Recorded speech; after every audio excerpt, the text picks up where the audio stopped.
والعجيب أن المبتدئين في هذا الدين والمتوسطين والمنتهين كلهم يأخذون من معين واحد ويشربون من أصل واحد. Dan yang sangat menakjubkan dari agama ini, baik pemula yang masuk ke dalam agama ini ataupun orang-orang yang pemahamannya kelas menengah ataupun orang yang telah mencapai puncak, senantiasa semuanya itu tetap mengeruk, mengambil, menimba dari telaga yang sama, dari lautan yang sama. كل آية وكل حديث وكل طاعة وكل عبادة لها ظاهر وباطن وحد ومطلع. Setiap ayat, setiap hadis, setiap kebaikan, setiap ibadat, semuanya memiliki batin, memiliki zahir, memiliki batasan dan juga pencapaian yang tiada puncak. وذكر لنا المثال بكلمة التوحيد لا إله إلا الله. Disebutkan permisalan kita mengucapkan kalimat tauhid, kalimat la ilaha illallah. فالمبتدئون من عموم المسلمين والمؤمنين المعنى عندهم الذي في قلوبهم عندما يقولون لا معبود بحق إلا الله. Ketika mengucapkan la ilaha illallah, pemula kaum mukminin ketika mengucap la ilaha illallah, makna yang tersirat, yang terlintas dalam batinnya, makna tersebut adalah tidak ada Tuhan yang berhak untuk disembah melainkan hanya Allah. وأهل الإحسان مع تحققهم بهذا المعنى مضاف إليهم أيضا عندما ينطقون بلا إله إلا الله استشعار معنى لا مقصود إلا الله. Kalau pemula dalam batinnya tidak ada yang saya sembah kecuali Allah, namun orang-orang yang telah mencapai ihsan, orang-orang yang menengah, saat mengucapkan yang terlintas di dalam batin mereka adalah tiada yang saya tuju melainkan Allah, maksud dan tujuan saya hanya Allah. فهم بلا إله إلا الله يتنزهون عن قصد غير الله في كل قول وفعل وحركة وسكون. Mereka orang-orang mulia tersebut di dalam pengucapan la ilaha illallah, yang mereka maksud adalah mensucikan diri mereka dari menuju dan bermaksud kepada selain Allah, apapun dan siapapun selainnya. وهؤلاء يقولون لا إله إلا الله فيزداد إيمانهم وهؤلاء يقولون لا إله إلا الله فيزداد إيمانهم ويزداد يقينهم بالتخلص من قصد سوى الله.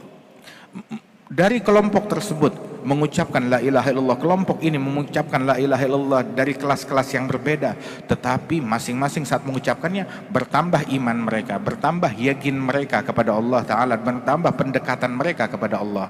وأهل المعرفة الخاصة من ورائهم يقولون لا إله إلا الله ومعهم معنى لا معبود ولا مقصود إلا الله ومعهم زيادة يستشعرون عندما يقولون لا إله إلا الله لا موجود إلا الله، أي لا موجود بذاته ولا حقيقة في الوجود إلا لله الموجود وما سواه فخلقه وفعله. Dan orang-orang yang telah mencapai puncak daripada ahli irfan yang memiliki ma'rifah kepada Allah Ta'ala yang khusus, ketika mereka mengucapkan la ilaha illallah, mereka pun yang tersirat di batin mereka selain tidak ada yang saya sembah kecuali Allah, tidak ada yang saya maksud dan saya tuju kecuali Allah. Dan juga ada hal yang ketiga, tidak ada yang ada pada hakikatnya ini melainkan hanya Allah Ta'ala, yakni keberadaan yang hakiki adalah milik Allah Subhanahu wa Ta'ala, keberadaan yang terdahulu, keberadaan yang abadi, yang tiada awal, yang tiada akhir. Bahkan di dalam sifat, di dalam perbuatan enggak ada melainkan hanya Allah Subhanahu wa Ta'ala. فنحن والأرض والسماء وما بينها لم تكن موجودة وهي حادثة فوجودها حدث بإيجاد الله تعالى وكلها تقبل العدم فأين الوجود الحقيقي لله وحده. Dan kita semua dan juga langit dan bumi dahulu tidak ada, namun diadakan oleh Allah Subhanahu wa Ta'ala. Allah yang mengadakan kita semuanya, maka keberadaan kita adalah dengan diwujudkan oleh Allah Ta'ala, tapi wujud yang hakiki hanyalah milik Allah Subhanahu wa Ta'ala. وأهل هذه المرتبة العالية يغوصون في معنى لا موجود إلا الله فيستقر في قلوبهم نور الشهود الذي قال عنه زين الوجود أصدق كلمة قالها الشاعر كلمة لبيد ألا كل شيء ما خلا الله باطل فيحدث عندهم معنى لا إله إلا الله لا مشهود إلا الله. Yang pernah diucapkan seorang penyair adalah kalimatnya Labid yang berkata, ketahuilah bahwasanya segala sesuatu selain Allah adalah akan sirna, sia-sia dan batil dan akan menjadi ketiadaan. وكلنا نقول لا إله إلا الله ولكن في أي المراتب كل واحد منا. Kita semua berucap la ilaha illallah, tetapi kita mengucapkannya dalam martabat dan kelas yang mana? بكثرة تكريرها مع الحضور يرتقي الإنسان في هذه المراتب. Dengan banyak mengulang-ulangnya disertai pemahaman dan kekhusyuan, dia akan mencapai pencapaian yang tinggi, akan menapaki, menanjak kepada tangga-tangga pengenalan kepada Allah yang lebih tinggi. وبتلقيها عن المتحققين بها يسهل العبور إلى الارتقاء في مراتبها. Dan dengan menerimanya kalimat tersebut kepada orang-orang yang telah mencapai hakikatnya, maka akan lebih mudah bagi orang itu, bagi muslim itu, untuk menapaki, menjajaki peringkat-peringkat pengenalannya. وأعظم من قالها من الخلق وأعلى من تحقق بها رسول الله محمد صلى الله عليه وسلم. Dan makhluk yang paling teragung di dalam mengucapkan kalimat ini dan mencapai hakikatnya yang tertinggi adalah Nabi kita, Nabi Muhammad sallallahu alaihi wasallam. خصه الله تعالى بتحقيق علمها وقال في القرآن فاعلم أنه لا إله إلا الله. Allah Ta'ala memberikan hakikat ilmu la ilaha illallah kepada Nabi Muhammad, hingga Allah mengatakan kepada Nabi Muhammad, fa'lam, wahai Muhammad ketahuilah bahwasanya la ilaha illallah, diajarkan saat itu oleh Allah Ta'ala. وتلقاها عنه الصحابة فهم أولى الأمة بالتحقق بها لأنهم أخذوها من لسان أعظم متحقق بها. Dan para sahabat Rasulullah, mereka talaqi langsung kalimat ini dari Nabi Muhammad yang merupakan pakar yang paling ahli di antara semua makhluk akan kalimat ini, maka sehingga para sahabat yang bertalaqi dari sumbernya, mereka menjadi pakar-pakar yang paling mengerti di antara umat ini akan kalimat la ilaha illallah. وروى الإمام أحمد في مسنده أن رسول الله صلى الله عليه وسلم كان عنده مجموعة من أصحابه فقال هل فيكم غيركم يعني من أهل الشرك واليهود قالوا لا فأمرهم أن يرفعوا أيديهم ويقولوا لا إله إلا الله فلقنهم إياها 3 مرات فلما قالوها قال إن الله قد غفر لكم. Diriwayatkan oleh Imam Ahmad di dalam musnad beliau bahwasanya Nabi Muhammad sedang duduk bersama para sahabat. Kemudian Nabi bertanya, apakah ada di antara kalian orang-orang selain kelompoknya kita, selain kalian, yakni adakah di antara kalian orang non muslim ataupun juga orang munafikin? Maka bilang, tidak ya Rasulullah, ini kita semua adalah orang-orang yang kepercayaanmu, orang-orang terdekat dengan Rasulullah.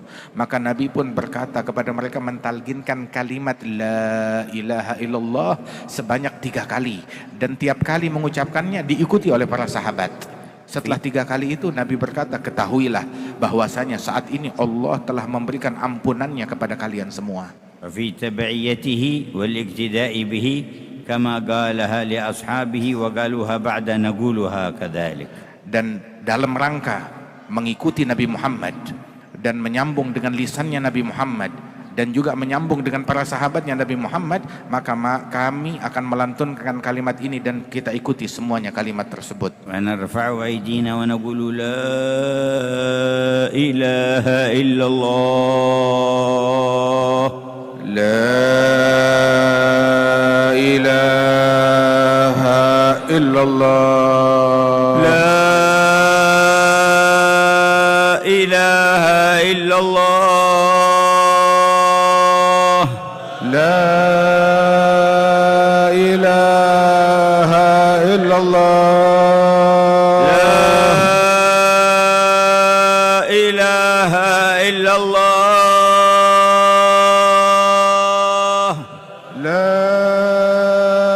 إله إلا الله محمد رسول الله محمد رسول الله صلى الله عليه صلى الله وعلى عليه آله وعلى آله وصحبه وسلم وصحبه وسلم في كل لحظة أبدا في كل لحظة أبدا عدد خلقه عدد ورضا خلقه نفسه ورضا وزنة نفسه عرشه وزنة ومداد عرشه كلماته ومداد كلماته. اللهم حققنا بحقائقها يا الله واجعلنا berikan من kami خواص hakikat. أهلها واغفر لنا كما غفرت لهم. jadikan kami sebagai orang-orang yang khusus dari ahlinya, dan ampunkanlah kami sebagaimana Engkau ampunkan mereka. فأكثروا منها ما استطعتم. Perbanyak kalimat ini sebisa kalian. وجاءنا في الحديث أنه صلى الله عليه وسلم قال: من قال لا إله إلا الله الملك الحق المبين في كل يوم 100 مرة كانت له أمانة من الفقر وأنسا من وحشة القبر واستفتح بها باب الغنى واستقرع بها باب الجنة. Disebutkan di dalam riwayat, barang siapa yang mengucap la ilaha illallah al-malikul haqqul mubin, ditambahkan al-malikul haqqul mubin, la ilaha illallah al-malikul haqqul mubin, setiap hari 100 kali, maka kalimat itu menjadi penyebab orang tersebut memberikan keamanan bagi orang tersebut dari segala keburukan, aman daripada kefakiran, dan juga diberikan ketentraman ketika dia dimakamkan dalam kuburannya, kedamaian dan pendampingan, dan juga dibukakan pintu kekayaan oleh Allah Subhanahu wa taala dan ditutup pintu kemelaratan.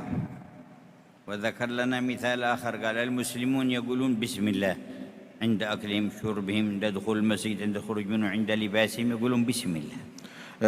Permisalan yang lain, semua orang Islam dalam segala hal berucap bismillah dengan nama Allah. Semua berucap bismillah, mau makan, mau minum, yang mereka mengucapkan bismillah. فعامتهم معناه عندهم تعلق قلوبهم بهذا الإله وأن كل شيء قائم باسمه. Umumnya mereka bagi pemula ketika mengucapkannya adalah ta'alluq, keterkaitan batin mereka dengan nama Allah Subhanahu wa taala. والمتوسطون مع هذا التعلق بالله عندهم تخلق بأن يتذوقوا معنى بسم الله فلا يفعلون شيئا ولا يقولون إلا وهم على قدم الطاعة لله تبارك وتعالى وطلب الرضوان والاتباع لنبيه صلى الله عليه وسلم. Adapun mereka orang-orang yang diberikan kedudukan tinggi di sisi Allah Ta'ala di dalam pengenalan kepada Allah saat mengucapkan basmalah ini, saat mengucapkan bismillah, bersama niat ta'alluq tersebut, keterkaitan batin akan kalimat ini kepada Allah Ta'ala, juga takhalluq, bersikap berakhlak, sehingga mereka mencicipi cita rasa yang terkandung di dalam kalimat ini, merasapinya, hingga ketika mereka melakukannya itu, melakukan segala sesuatu yang mengandung ketaatan kepada Allah dan tidak melakukan hal-hal tersebut melainkan mencari ridha-Nya Allah Subhanahu wa taala dalam peneladanan terhadap Nabi Muhammad. Wa fawqa dhalika arbabut tahaqquq wa humul ladzina sahha lahum ma'na la mawjuda illa Allah wa ashrafu ala haqiqat la mashhuda illa Allah fa haula idza qalu bismillah faqad ta'allaqu wa takhallaqu wa tahaqqaqu. Dan di atas itu semua adalah ahli tahaqquq yang mencapai hakikat dari kalimat ini, dan mereka itu adalah orang-orang yang telah menyelami makna tidak ada keberadaan yang hakiki di alam semesta melainkan hanya Allah Ta'ala, dan mereka adalah orang-orang yang akan terbit kepada tidak ada kesaksian melainkan hanya Allah yang kami saksikan. Niscaya mereka saat mengucapkan bismillah, maka mereka mencapai hakikat dari hubungannya kepada Allah Subhanahu wa taala di dalam setiap pengucapannya. Wa fi al-ishara ila hadhihi al-haqiqa qala sayyidina al-Khalil Ibrahim والذي هو يطعمني ويسقين. فهذا إذا قال بسم الله عند طعام أو سقيا شهد أن الله هو الذي يسقيه والله والذي هو يطعمني ويسقين. فالخليل إبراهيم من أهل التحقق بسم الله.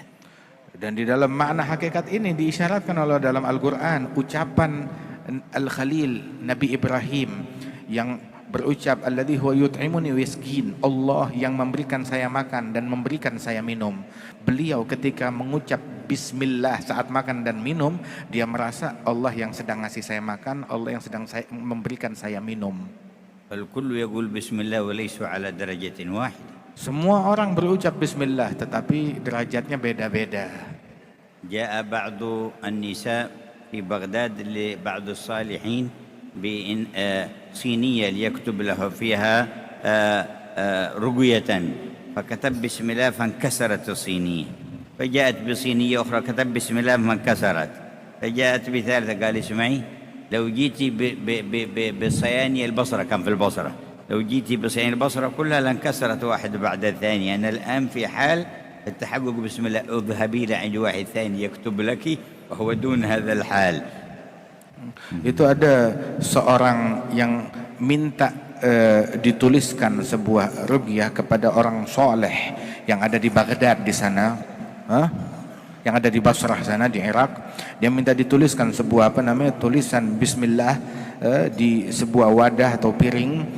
Saat dituliskan itu Bismillah, baru ditulis Bismillah, tahu-tahu pecah lagi.